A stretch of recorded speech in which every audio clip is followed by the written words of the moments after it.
I remember that night like it was yesterday, the smell of smoke, the sound of crackling fire, and the reflection of orange flames dancing across the chrome hood of my old tractor. That machine wasn't just metal and bolts, it was the heart of my land. My father taught me how to drive it when I was 10, and now it was burning right in front of me. Across the road under the dim glow of a street lamp, I saw her Karen Holloway pink blazer arms crossed, phone in hand, recording like she'd just won a war.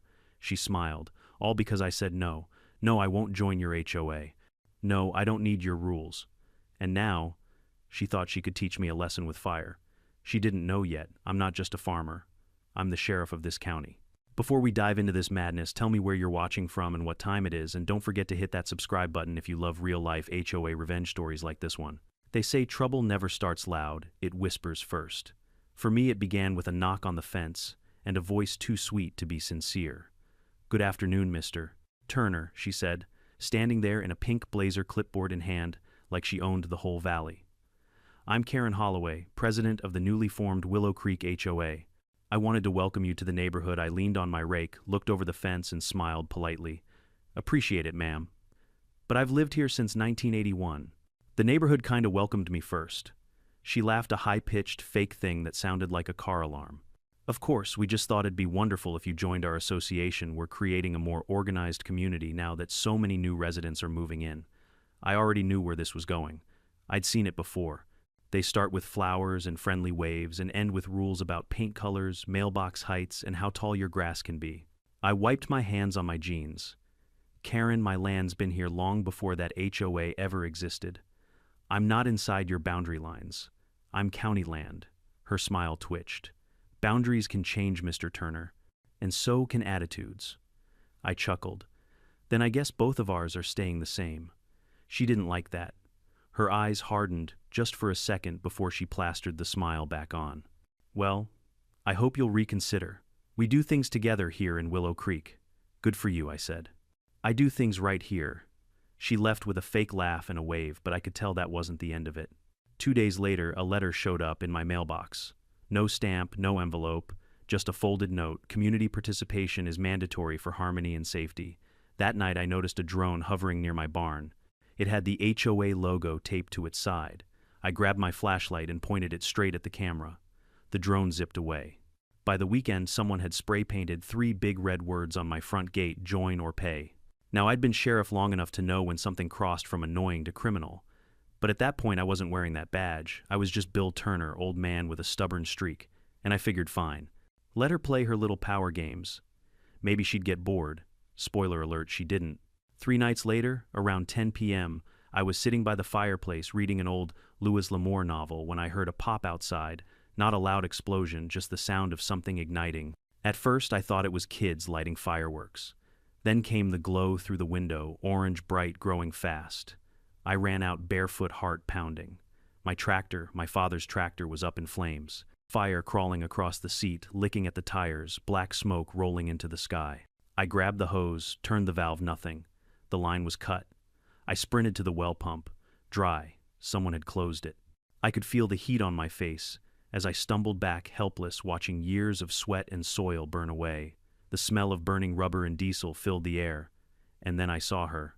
Across the road, just beyond the mailbox, Karen stood with her phone raised.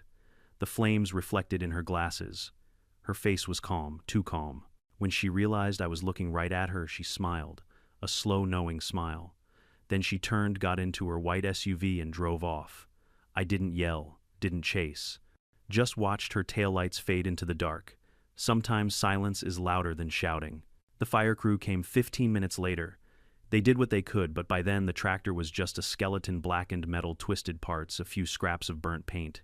"Electrical," one of the firefighters asked, shining a light under the hood. "Doubt it," I said. "That machine's older than most of the people in this county, but she's never caught fire before." He sniffed. "Smells like gas." Yeah, I knew it too. They left around midnight, and I was alone again, standing in the dark, watching steam rise off the wet ashes.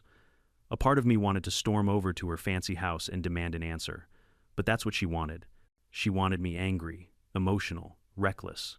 So I went back inside, poured a glass of whiskey, and sat down at the kitchen table.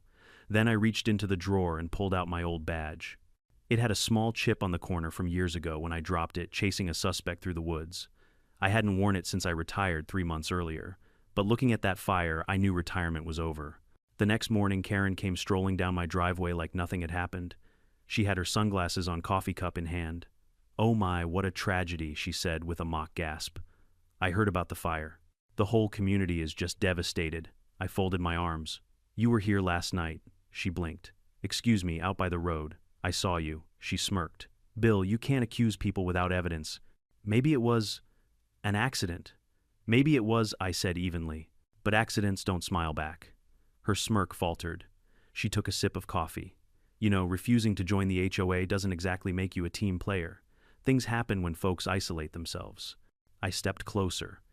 "Is that a threat or just poor phrasing?" Karen held her ground. "It's community advice." Then she turned and walked off, heels clicking like punctuation marks on the gravel. That day, I took photos of everything: the burn marks, the tracks on the dirt road, the cut water line, the note from the mailbox. I saved them in a folder labeled WCHOA Incident Number 01. I didn't report it yet. Not officially. Instead, I went to the hardware store, bought new locks, motion sensors, and a few outdoor cameras. By nightfall, I had one camera aimed right at the entrance to my property where she'd stood the night before. And for good measure, I parked what was left of my tractor right there in plain view. Burnt ugly, a blackened statement piece that said, "I'm still here." Around midnight, I saw the first flash of headlights creeping by. Same white SUV. Slow, deliberate. The camera caught everything: the plate, the face, the smirk. But I didn't move. Not yet. I wanted her to think I was just an old fool, too stubborn to fight back. Because when people underestimate you, they make mistakes. And Karen was about to make a big one. The next morning, another letter showed up. This one printed, sealed with the HOA logo: "Dear Mr. Turner, due to multiple complaints about unsightly property damage, the Willow Creek HOA board is considering taking community action if you continue to neglect restoration. Please comply or further steps will be taken." Community action. I almost laughed. The woman who burned my tractor now wanted me fined for unsightly damage. That's when I realized something. Karen didn't just want me to join the HOA. She wanted to own me. She wanted control. She wanted obedience. But what she didn't know was that she'd just declared war on the wrong man. I wasn't just some retired farmer. I was the sheriff, and I'd just reopened my first case. By morning, the air still smelled faintly of burnt rubber. My whole property looked like a crime scene: blackened ground, scorched grass, melted tools scattered around the tractor's grave. But instead of sadness, I felt something else rising in my chest. Focus. Cold, deliberate focus. I'd seen hundreds of cases in my years wearing the badge. Arson, fraud, vandalism, domestic squabbles, but this was personal. Not just because she burned something I loved, but because she thought I wouldn't fight back. She didn't know who she was dealing with. I started with the basics: evidence collection, just like I'd taught younger deputies a dozen times before. First, the ground near the barn. A faint trail of footprints in the dirt. Small, narrow heel. Women's shoes, likely size 8 or 9. I crouched down, snapped photos with my phone, and measured the stride. Next, the remnants of a red plastic container half melted near the fence line. I could still smell gasoline inside. No fingerprints visible to the naked eye, but that didn't matter. I wasn't building a courtroom case yet. I was building pressure. The drone footage I'd captured the night before added fuel to the fire. Clear as daylight, Karen's white SUV creeping by the fence at 11:47 p.m., 15 minutes before the explosion. Coincidence? Not in my world. Later that morning, I walked into Miller's Hardware, the only store within 10 miles. The owner, Frank Miller, had known me since I was a rookie deputy. "Morning, Bill," he said, nodding toward the soot stains on my shirt. "Heard about your tractor. Damn shame." "Yeah," I said quietly. "You sell 5-gallon fuel containers recently, red plastic ones." Frank frowned. "Couple days ago, yeah. Lady bought 2 of them. Drove a white SUV. Said it was for lawn care equipment." I showed him the footage still on my phone. "This her." He squinted. "That's her, all right. Wore that fancy pink jacket like she was buying perfume, not gas." I smiled faintly. "Appreciate it, Frank. Keep this between us for now." "Bill," he said, lowering his voice, "you ain't gonna, handle this like old times, are you?" I gave a half grin. Old habits die hard. That night I went through the HOA group's public posts online. Their website was filled with smiling faces, neatly trimmed lawns, and phrases like "building community together." But on their private Facebook group, which I could access through a dummy account, things were different. One comment thread caught my eye: Karen H. Some residents need a reminder that rules aren't optional. Tom W. You mean Turner. The farm guy, Karen H. Let's just say he'll learn about consequences soon. Lynn S. Lol, don't get yourself arrested, Karen H. Only if someone calls the cops. And last I checked, he's got no friends on the board. I sat back in my chair, the faint glow of the laptop reflecting off my badge. No friends on the board, maybe not. But I didn't need friends. I had authority. Still, this wasn't the time to expose myself. I wanted to see how far she'd go. The following day, I drove into town to visit county records. The Willow Creek HOA had only been established 6 months earlier. I knew their bylaws were registered there. The clerk, a young woman named Jenny, pulled up the digital files for me. You looking for something specific, Sheriff? I mean, Mr. Turner, I smiled. Just curious who signed the property expansion permits. She scrolled down, frowning. That's weird.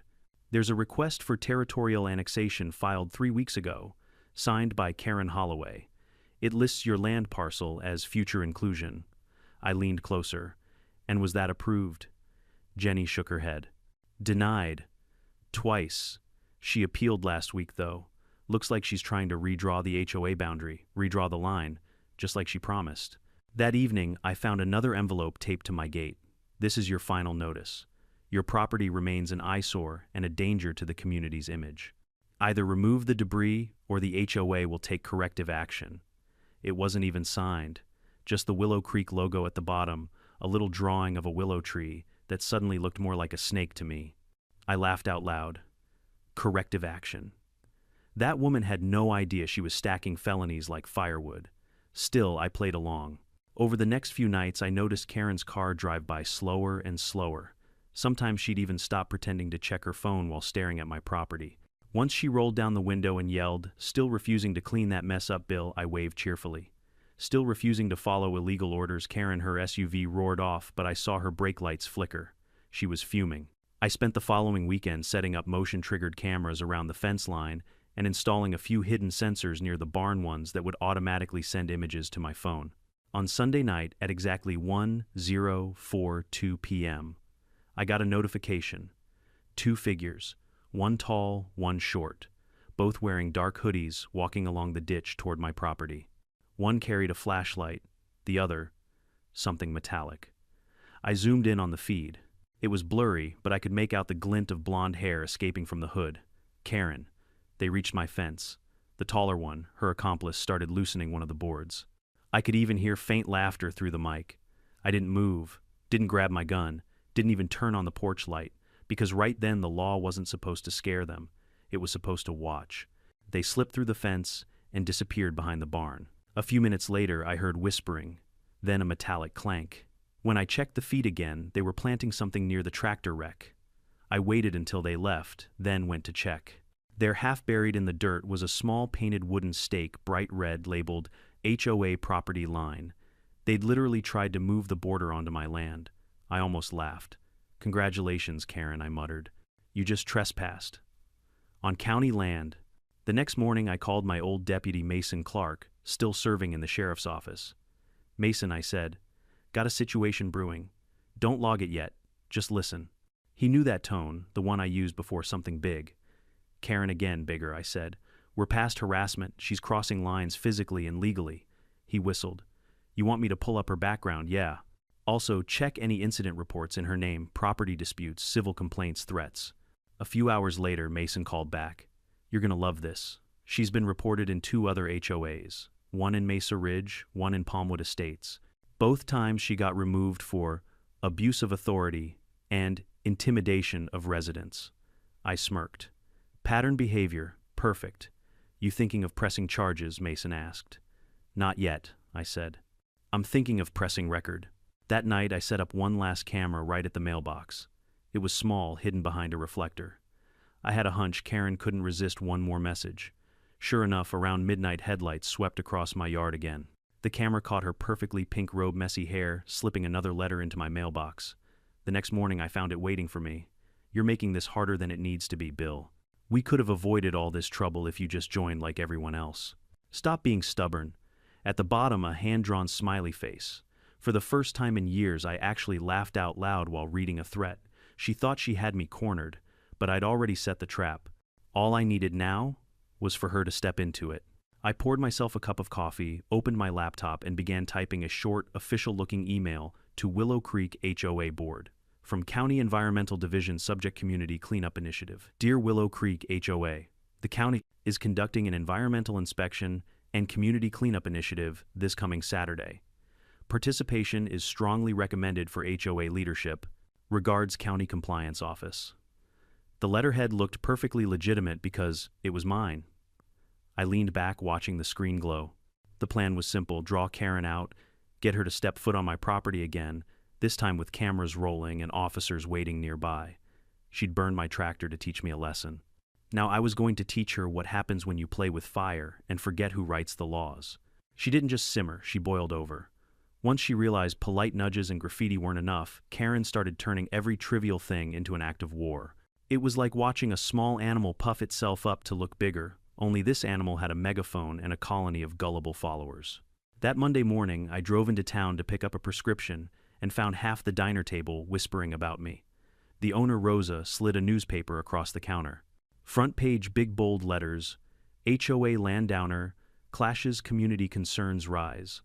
There was a grainy photo of my burnt tractor courtesy of Karen's viral video, and a caption implying I was neglectful and a safety hazard.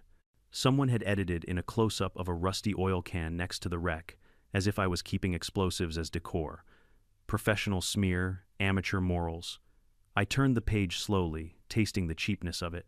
Karen had already started her PR campaign. She was good at making ordinances sound like empathy. A call for community standards became a weapon in her hands. By Tuesday, the HOA sent formal letters not to my mailbox but to the county complaints about environmental hazards and a request to hold a public hearing on land use violations. They even petitioned for a fine. The paper trail made it look official, and some neighbors began to mutter. Fear is contagious. Gossip is the infection. The escalation was deliberate. Karen wanted to create chaos that pointed at me. If she could manufacture outrage, she could justify anything: fines, easements, even forced removal. That was always the playbook of bureaucratic bullies: surround a man with paperwork until he caves.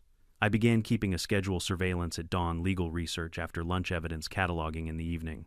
But I also spent time listening to the small things folks said under their breath. A neighbor named Jerry stopped by with a coffee and said, "Bill, you sure you want to take this on? She's got the board eating from her hand." I nodded. I know Jerry. But someone's got to teach her a lesson in legal boundaries. That afternoon, my phone pinged with an alert. One of the hidden cameras had captured movement at the far corner of my property, the boundary where the HOA had tried to plant that red stake. I watched the clip. It was Karen, yes, but not alone. She had brought two men in hoodies, contractors perhaps, and they were measuring, laughing, talking about park expansion as if it were a picnic. One held a clipboard, another carried a small jerry can. My stomach tightened. This was no longer just intimidation. This was an attempt to manufacture a fait accompli to physically alter my land under the pretense of community improvement. They were play-acting bureaucracy to create the illusion of consent. So I did the only thing I could do in the moment. I called in favors. Mason, my old deputy, and a couple of reliable county inspectors came by under the guise of routine checks. They cruised past my property in an unassuming truck, then parked across the road and pretended to check a mud flap. I kept a low profile but felt the network spring into action, the county's muscle, the kind Karen would have preferred not to test, she noticed. Within hours, she ramped up her rhetoric on the HOA page, pictures of children playing pleas about community safety posts, calling for volunteers to inspect and restore problematic properties. People loved a cause, especially one dressed as protection. She had the crowd. All she needed was proof of my wrongdoing. The night they decided to escalate again, she did it in a way that revealed her escalating desperation. They vandalized the adjoining creekside fence, cut posts, scattered nails, posted a crude sign that read, "Future Community Park, do not cross." The message was blunt and childish. I could almost hear the smirk when they hammered that sign in. I gathered the evidence the next morning. The nails were brand new, the posts freshly sawed. Whoever did it wanted the sign to look sudden, like an act of public necessity. It was performative vandalism with a political purpose. Whoever heard public necessity often forgot to check who declared it. While cataloging the damage, I found another letter tucked under a rock.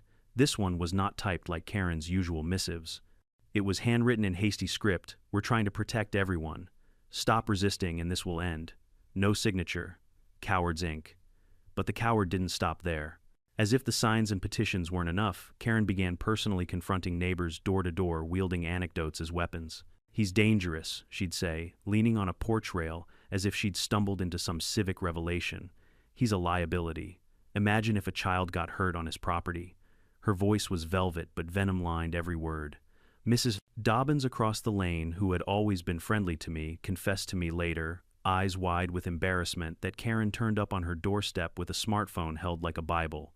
"She told me you're a recluse who hoards old equipment," Mrs. Dobbins said. "Said it was community duty to report you." When I asked why she believed her, Mrs. Dobbins looked down. "She's persuasive, Bill. She makes everyone feel like a hero for policing their neighbor." That was the trick.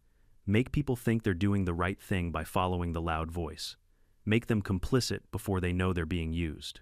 I could have exposed Karen immediately, the footage, the drone, the fuel cans, the graffiti, but I wanted more than exposure. I wanted the law to land on her like winter on a river, sudden, definitive, and impossible to ignore. A public scolding would be pleasant, but it wouldn't fix the rot she seeded in people's heads.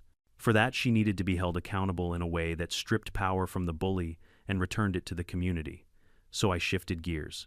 It was time to let the county play its part. I started filing formal complaints, not obvious ones, but the kind bureaucrats take seriously: unauthorized boundary marking, falsified HOA petitions, false reporting. I filed them under the right channels using the red stake evidence, the gas container receipts, the drone log. Each report was a notch in the legal belt I intended to wear when the time came. When Karen got wind of the county stepping closer, her temper rose like a storm. The posts turned shriller. "We will not be intimidated by a man hiding behind archaic deeds." She began to name me publicly, to frame me not as the victim, but as the villain. Slander is a blunt instrument, but it works if no one challenges the story. That was the moment I realized how fragile community truth is. One loud voice can drown out days of quiet evidence. It's why law exists, to tilt the scales back toward impartiality. It's also why I had to be patient. Impartiality requires proof. Proof takes time. On a rainy Thursday, as the county clerk acknowledged receipt of my formal complaints, I sat on the porch and watched Karen's white SUV pull into the HOA, lot like a shark circling. She stepped out hair immaculate, despite the drizzle, and planted herself at the podium of the community gazebo as if it were an altar. Cameras were assembled, phones raised. She launched into another speech about protecting our children and restoring value to our homes. People clapped. Some cheered. Others squinted, trying to reconcile the woman on stage with the woman I'd watched set my tractor ablaze. It was remarkable the way a narrative can be curated: gentle music, carefully chosen words, a chorus of nodding heads. I stood at the edge of the crowd, a silent figure, with a folder of evidence tucked under my arm like a secret weapon. She was building her mythology, but I was building her downfall. The two projects required different timelines. When she finished, the applause faded into a buzz of chatter, the kind that smells like shifting loyalties. I felt the balance slowly tilting, not because of noise, but because the county was moving its pieces. Karen had escalated, yes, but with each escalation, she left footprints. And I, Sheriff Turner, was following those prints straight to the truth. By the time the next week rolled around, the air in Willow Creek felt thick with tension. You could sense it even before you stepped out of the truck, that strange quiet right before a thunderstorm breaks. Everyone in the neighborhood was whispering.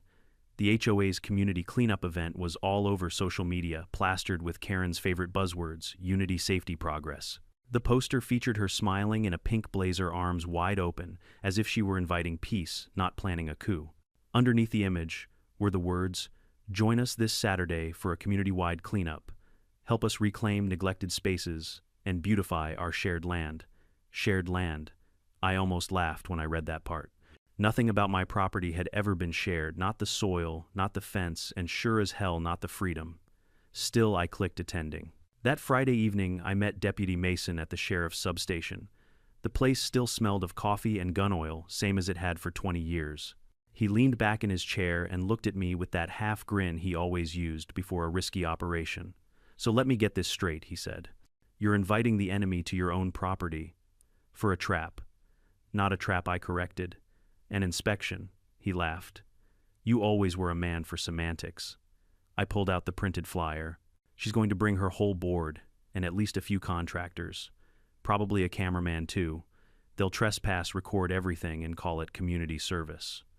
Once she steps 1 foot past the gate, we move in. No guns, no shouting, just cuffs and silence. Mason nodded slowly. You sure you don't want to tell the DA first? I want the DA to see the video, not hear a story. This needs to be clean, unquestionable. He drummed his fingers on the table. You think she's really gonna show? Oh, she'll show, I said. Karen never misses a stage. Saturday morning dawned clear and sharp, the kind of morning where sunlight cuts through the fog like a blade. I wore my old brown jacket, the one people recognized from the old sheriff's press photos, and had a small camera pinned to my collar. My land looked perfect for bait, half the fence down the blackened tractor sitting right at the boundary, the ground dry and dusty. The perfect neglected property for Karen to pretend to fix. At 9:14 a.m., I saw them coming, a caravan of white SUVs and shiny sedans snaking down the road. Each one bore the HOA's seal on the side window like some kind of suburban military convoy. The first car parked by the fence. Karen stepped out, sunglasses on clipboard, in hand radiating smug authority. Behind her came 2 board members, Tom the nervous one, and Lynn, who always filmed everything for social media. I could hear her before I could see her clearly. That voice carried like a siren. All right, everyone, let's make this quick and organized. We'll start by removing debris and marking the new border. Her tone was bright, rehearsed, dripping with self-righteousness. I stood by the barn, arms crossed, pretending to be just another spectator. Karen pointed toward the burnt tractor. See that? That's what happens when negligence goes unchecked. Dangerous, unsightly, unacceptable. Lynn's camera swung toward the wreck. Karen, say that again for the record. She did. Oh, she did, word for word, smiling at the lens, like she was hosting a morning show. And then she gave the order.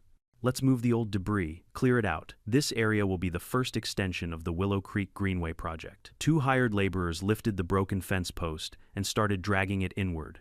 One of them hesitated. Ma'am, this line looks like it's on his side, Karen scoffed. Honey, his side doesn't exist anymore. It's all community land now. That was it. The line crossed. I took 1 step forward, dropped my hand, and spoke into the mic clipped to my collar. All right, boys, move in. From the tree line behind my barn, 2 patrol trucks rolled out, slow and steady tires crunching gravel. Mason stepped out, first, badge glinting in the morning light. Karen froze mid-sentence, blinking like she'd just seen a ghost. Mason, she stammered. What is this? He didn't answer. He just pointed to me. I walked out from the shadow of the barn straight toward her. She tried to smile, then realized my jacket was open, revealing the badge clipped to my belt. Her lips parted in disbelief. You're a cop. Not quite, I said calmly. I'm the sheriff. The silence that followed was almost holy. Even the birds stopped singing. Karen looked around, waiting for someone to laugh to tell her this was a prank. But no one did. Karen Holloway, I said, my voice steady, official, practiced. You are trespassing on county property, engaging in unauthorized alteration of boundaries, and obstructing a lawful investigation. You have the right to remain silent. Tom dropped his clipboard. Lynn's camera was still rolling, shaking in her hands. Karen's composure cracked. This is insane. You can't arrest me for helping the community. I nodded toward the burnt tractor. Helping the community? You mean burning private property and then pretending to clean up your own mess? Her face flushed red. I didn't. That's slander. I turned slightly. Mason, roll the footage. He lifted his phone and played the drone clip on loudspeaker. Karen's SUV. Pulling up near my property, her silhouette leaning forward, phone raised, fire flickering in the reflection. You could hear her voice faintly saying, maybe now he'll understand. She went pale. Now, I continued, you're also facing arson and vandalism charges. The 2 laborers stepped back instantly. Tom muttered, I told you this was a bad idea, Karen. Shut up, she snapped. But it was over. I could see it in her eyes, the realization that she had underestimated the wrong man, the wrong property, the wrong fire. Mason approached her calmly, cuffs in hand.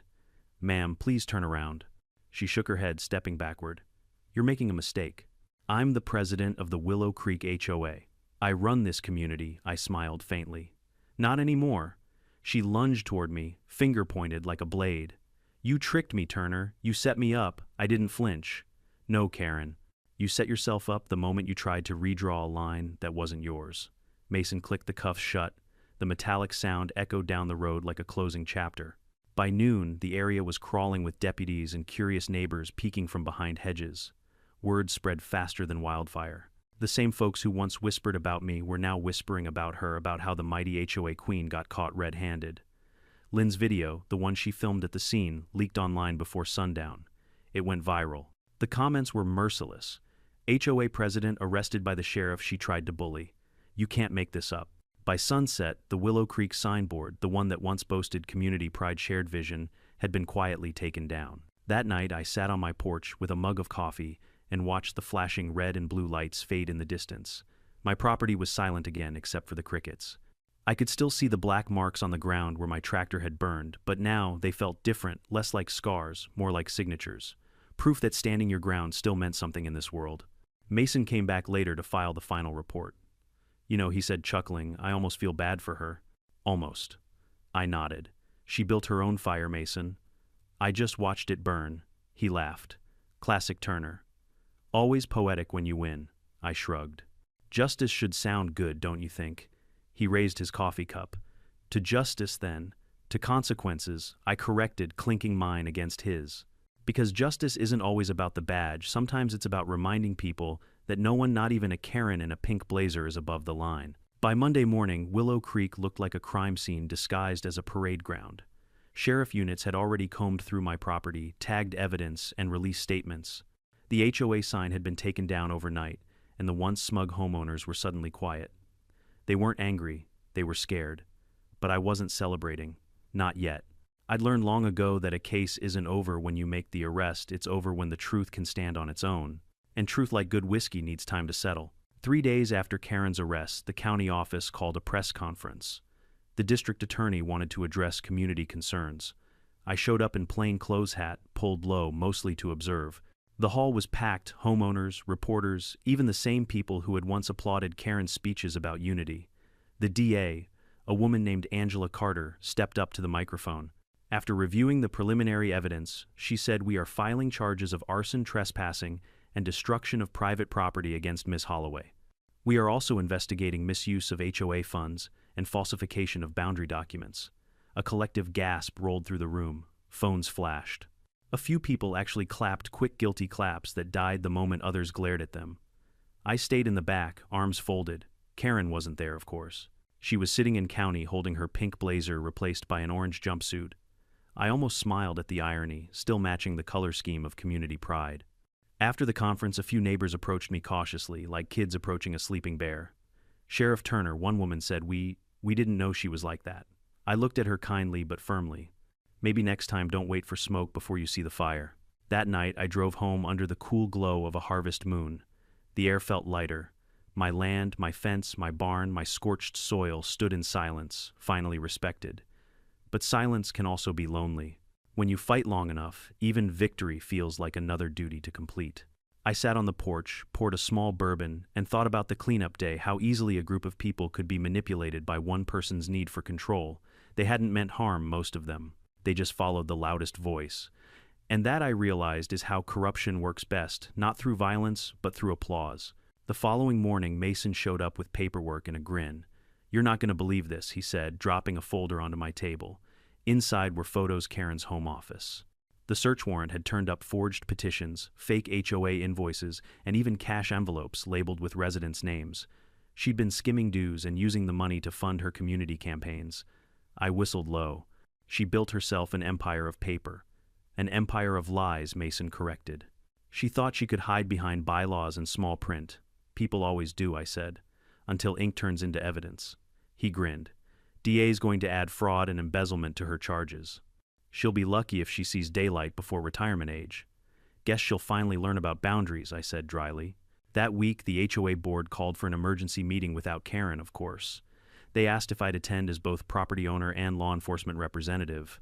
I agreed, partly to make sure they didn't sweep things under the rug. The meeting was held at the community hall, the same place Karen had once lectured me about joining for harmony. Now her chair sat empty, nameplate removed. Tom, the nervous board member, stood up first. "We want to apologize, Sheriff. We got caught up in her enthusiasm." I raised an eyebrow. Enthusiasm doesn't usually include arson. He swallowed hard. "We'll dissolve the old board and form a new one with county oversight this time." "That's a good start," I said. "But I've got a better idea. How about you folks stop trying to run other people's lives and start taking care of your own fences?" The room chuckled awkwardly. Even they knew it was fair. When I stepped outside after the meeting, a cool breeze swept across the field. The smell of cut grass and dust mixed together, that old, honest smell that reminded me why I'd never left the county. Across the road, the scorched outline of my tractor still sat like a ghost. I hadn't decided whether to scrap it or rebuild it. Maybe both. Then something unexpected happened. A small group of neighbors came walking up the drive. 3 families, including Mrs. Dobbins, the woman Karen had manipulated with her stories.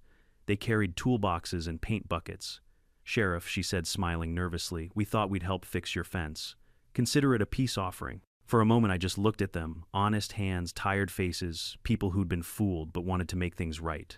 "All right," I said, nodding slowly. "But I get the first hammer swing." We spent the afternoon rebuilding the fence. It wasn't perfect, the boards were uneven, the nails not quite straight, but it was ours. The sound of hammers clinking and people laughing felt better than any courtroom victory. Halfway through, Jerry from down the road brought over his old red tractor. "It's not as fancy as yours," he said, "but it runs. Figure it'll hold you over until you rebuild." I placed a hand on the hood. "Appreciate it, Jerry. Guess good neighbors still exist after all," he chuckled. "Always did, Bill. We just needed the bad ones gone to notice." A few days later, Mason called. "Karen's lawyer's trying for a plea deal. Claims the fire was an accident, says she only came by to inspect damages." I sighed. "She's still lying, even with cuffs on." "Yeah," he said. "But don't worry. We've got everything, video, testimony, receipts. She's cooked." "Then let her simmer," I said. He laughed. "You're enjoying this, aren't you?" "Not exactly," I replied. "I just like when arrogance meets gravity." The trial came 2 months later. I testified briefly, keeping my tone measured and professional. The courtroom was packed. Karen's once flawless hair was dull now, her face pale under the fluorescent lights. When the prosecution played the video, her SUV headlights, her voice saying, "Maybe now he'll understand," the room went dead silent. She stared at the floor. Her defense attorney tried to twist it, saying, "It could have been a misunderstanding." My client was concerned for community safety. I leaned forward slightly, looking straight at her. "She wasn't concerned for safety," I said. "She was concerned for control." The jury didn't take long. Guilty on all counts. When the judge read the sentence, 5 years with probation to follow, Karen didn't cry. She just looked at me with that same icy glare she'd used the day she asked me to join. Except this time her power was gone. Afterward, as the bailiffs led her away, she muttered, "You think you've won, Sheriff? People like me always come back." I shook my head. "Not to Willow Creek, you won't." Outside, the courthouse reporters swarmed. Someone asked if I had any message for the community. I said, "Yeah, don't let leadership blind you. Rules mean nothing without respect. And sometimes the people enforcing the loudest rules are the ones breaking them the most." The crowd clapped. I didn't linger. I've never been one for applause. That night I drove home under a red sunset. The sky looked like fire again, but this time it wasn't angry. It was calm, cleansing. The kind of fire that renews what it burns. I parked near the rebuilt fence and shut off the engine. The place felt alive again, kids riding bikes, dogs barking in the distance, porch lights glowing. The same neighborhood that once tried to bury me now nodded as I passed. Respect had replaced suspicion. As I stood there, wind brushing through the grass, I realized something. Karen thought she could take control of everything, land, law, people. But she never understood that control is borrowed, not owned. It's earned through trust. And when you lose that trust, even your title president, chairwoman, queen of the HOA turns into dust. The cleanup day was supposed to destroy my peace. Instead, it cleaned the whole town. You'd think after the trial, things would calm down. But peace never comes easy in small towns, especially when pride still smolders under the ashes. Even with Karen behind bars, the aftershocks lingered like a bad storm that refused to leave. The HOA board was in chaos. Without their queen, half the members resigned and the rest scrambled to rebuild their reputation. They held meetings about healing and moving forward, but all it sounded like was damage control. You can repaint a burned house, but the smoke smell never leaves. Meanwhile, I went back to my routines.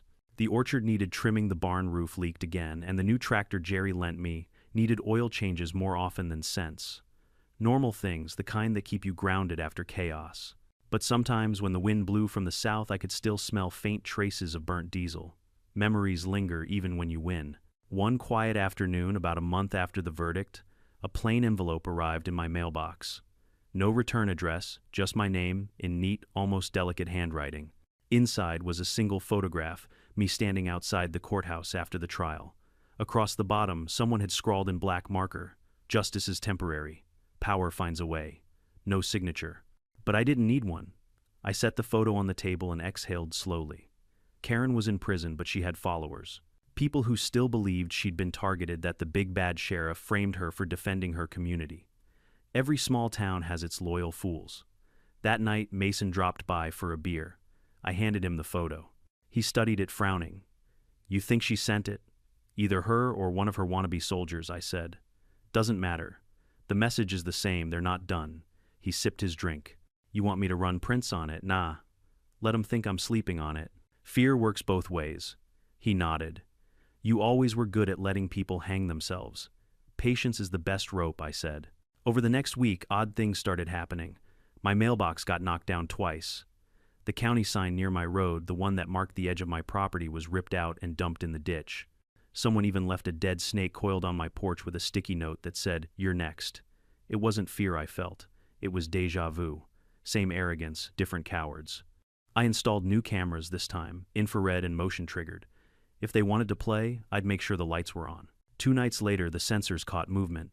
Around 2:14 a.m., 2 figures slipped through the fence, same entry point Karen had used months before. They moved low like they'd rehearsed. I watched the live feed from inside the house, my coffee steaming beside the monitor. One of them carried a canister. The other had something that looked like a hammer. They crept toward the barn. I dialed Mason. "It's happening again." "Same spot?" he asked. "Same arrogance." "I'm 5 minutes out," he said. "Don't engage." But I wasn't planning to engage, not yet. I wanted them caught red-handed. They reached the barn and started prying at the door latch. One whispered something I couldn't quite hear. The other laughed. Then, just as they poured a splash of liquid on the ground, my floodlights snapped on. "Evening, gentlemen," I said, stepping out onto the porch with my badge glinting in the light. They froze deer in headlights, hands where I can see 'em. They hesitated just long enough for the sirens to echo down the road. Mason's cruiser screeched up seconds later. The red and blue lights painted the trees.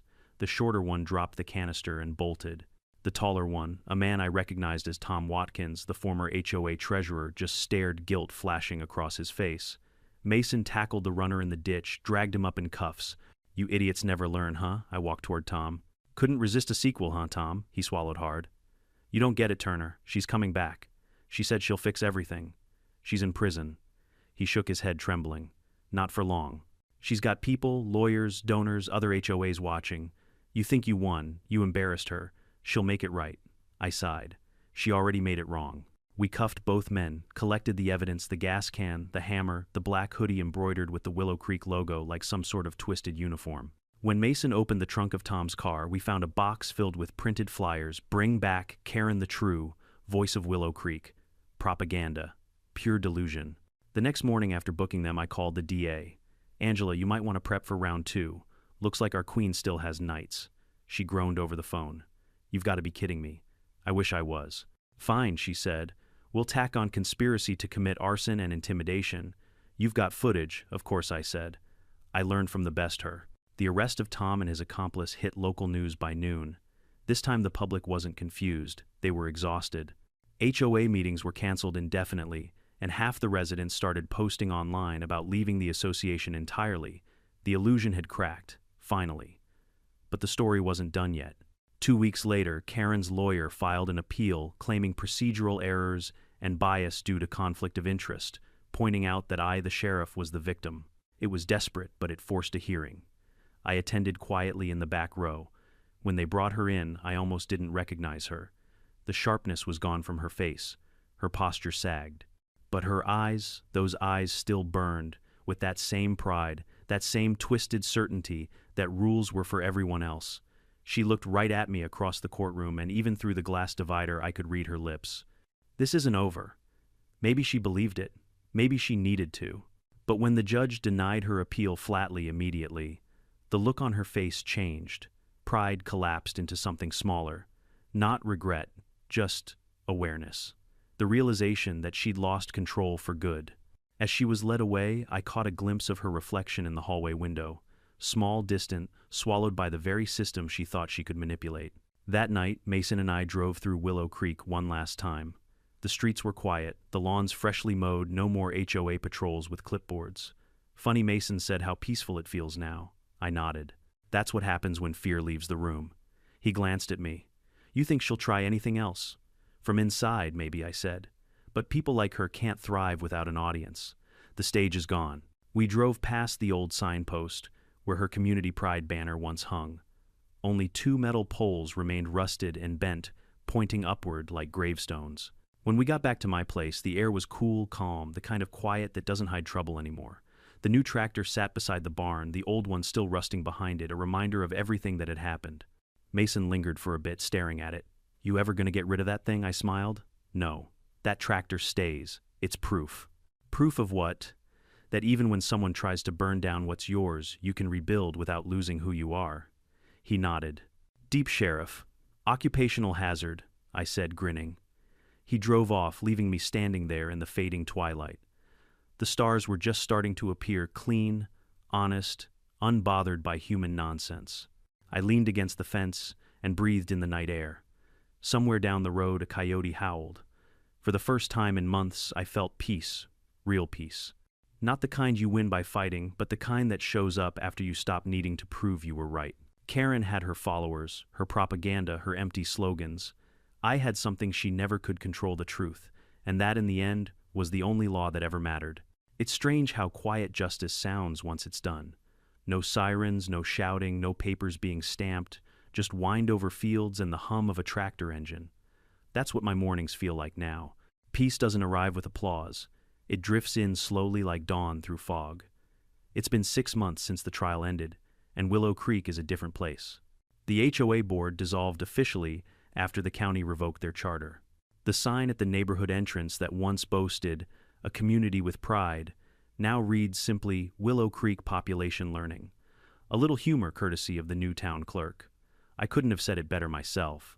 I've gone back to being what I was before this circus began: a farmer, a neighbor, a man who prefers quiet to conflict. Most days start with coffee on the porch and end with dust on my boots. My rebuilt fence gleams under the morning light, and Jerry's old red tractor, the one that replaced my burned one, still chugs faithfully through the rows. Every so often a neighbor waves as they drive by. They used to look away, afraid to be caught on my side. Now they stop to chat, drop off pie, or ask advice about their own property disputes. Apparently being the sheriff who took down an HOA tyrant makes you the unofficial county therapist. Sometimes they apologize for not standing up sooner. I tell them not to bother. Fear, I say, makes good people small for a while. But it doesn't make them bad. They nod relieved, and I can tell they believe it because they want to, because believing it means the town still has a chance to be decent again. Karen's name doesn't come up much anymore. The papers stopped writing about her after the appeal failed, and her supporters melted away the moment there was no reward in loyalty. But her legacy lingers not in power, but in the small changes she forced into existence. The county now requires HOA elections to include an external observer.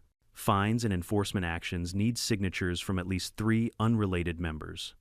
Property expansions must be verified against county maps before any vote. They call it the Holloway Amendment. Fitting, really, her name will outlive her schemes carved into policy as a warning label. Still, sometimes I drive past the old HOA hall. It's quiet now, windows boarded, the once proud sign faded to a pale ghost of its former self. The weeds have crept through the cracks in the sidewalk, curling around the base of the door, like nature reclaiming what arrogance once paved over. I parked there once just to look. Inside, I could still see the outlines on the wall where motivational posters had hung "Together we grow," "Order is beauty," "Rules keep us safe." The slogans looked ridiculous, now stripped of their stage lighting. Without Karen's voice, they were just words, hollow, heavy, meaningless. One afternoon, I got a letter from the county jail. My name typed neatly on the envelope. I almost threw it away, but curiosity got the better of me. Inside it was short, less than a page. "Sheriff Turner, I suppose you think you won. Maybe you did. I wanted control and you took it away. But control never disappears, it changes hands. One day someone worse than me will rise up, and people will cheer again. I don't hate you, I pity you, because you still believe in order." Karen, I read it twice. No apology, no remorse, just defiance wrapped in philosophy. I folded it, tucked it in a drawer, and smiled. She still didn't understand. Order wasn't the enemy. It was her obsession with owning it that destroyed her. Spring came early that year. The fields turned gold, the creek ran clear again, and the air smelled of cedar and soil. On weekends, kids fished along the banks, the same ones the HOA once declared unsafe for community use. A group of volunteers formed what they called the Willow Creek Commons, not an HOA, just neighbors cleaning up litter and planting trees. No dues, no bylaws, no power trips. Just hand sweat and laughter. They invited me to their first gathering. I almost said no, but then I saw the flyer. Bring your tools, your time, or just yourself. No rules, only respect. I showed up with lemonade and a rake. Seeing people work side by side again, kids, elders, families, made me realize something. The best communities aren't managed. They're grown. They don't need enforcers. They need gardeners. Later that day, Mason stopped by. He'd been promoted to chief deputy now, though he still talked like the same sarcastic partner I'd known for decades. He leaned on the fence watching the sunset. Hard to believe it's over, huh? Nothing's ever really over, I said. It just changes shape. He smirked. You sound like you're quoting Karen. I laughed. Yeah, but my version doesn't end with arson. We stood there for a while in comfortable silence. Crickets started chirping, the sky turned purple, and a few porch lights flickered on in the distance. You ever miss it? Mason asked. The badge, the chase, the adrenaline, I thought for a moment. Sometimes, I admitted. But not the politics, not the paperwork. Out here I see justice every morning in straight fence lines and honest work. He nodded. Guess that's why they call you the farmer sheriff. Could be worse, I said. At least the crops don't lie. He chuckled. True. Well, if you ever get bored, we've still got plenty of stubborn people in town who think they're above the law. I raised my cup of coffee, and they'll learn just like she did. That night after Mason left, I sat on the porch one last time and looked across my land. The stars were bright, the air smelled of cut grass and redemption. My rebuilt tractor gleamed faintly under the moonlight, red paint, fresh and clean. I walked up to it, ran a hand over the hood, and smiled. I told you we'd get through it, I murmured. The breeze answered in whispers through the fence rails, soft and steady. Maybe the land remembers things who cared for it, who heard it, who stood their ground. Maybe that's why it gives back to those who treat it right. The next morning, as the sun broke over the horizon, I nailed a small wooden sign to the edge of my fence. Nothing fancy, just 3 words carved by hand, respect the line. It wasn't a warning. It was a reminder for me, for anyone passing by for the town that almost forgot what boundaries meant. Because that's what all this had been about from the start. Not about a tractor, not about HOA rules, not even about revenge. It was about boundaries, the invisible lines that keep decency alive. And maybe in a way, Karen did teach us something, that power without respect burns faster than gasoline. You know, folks ask me sometimes if I regret anything, if I wish I'd just joined the HOA and avoided all the trouble. My answer's always the same. You don't avoid trouble by surrendering to it. Sometimes, standing your ground isn't about being stubborn. It's about being honest. About knowing where your lines are, and refusing to let anyone redraw them for convenience. Karen thought power came from control, but real power comes from restraint, from doing the right thing, even when no one's watching. So, if you're listening to this story, take it from an old sheriff who's seen more fires than he can count. Protect what's yours, but do it with integrity. Speak up, but don't shout. Fight, but don't hate. And most of all, respect the line. Because once you lose respect for it, you'll burn more than fences. You'll burn yourself. What about you? Have you ever had to stand your ground against unfair power? Tell me your story in the comments, and if you enjoyed this one, hit that subscribe button. There are more tales of justice waiting just beyond the fence.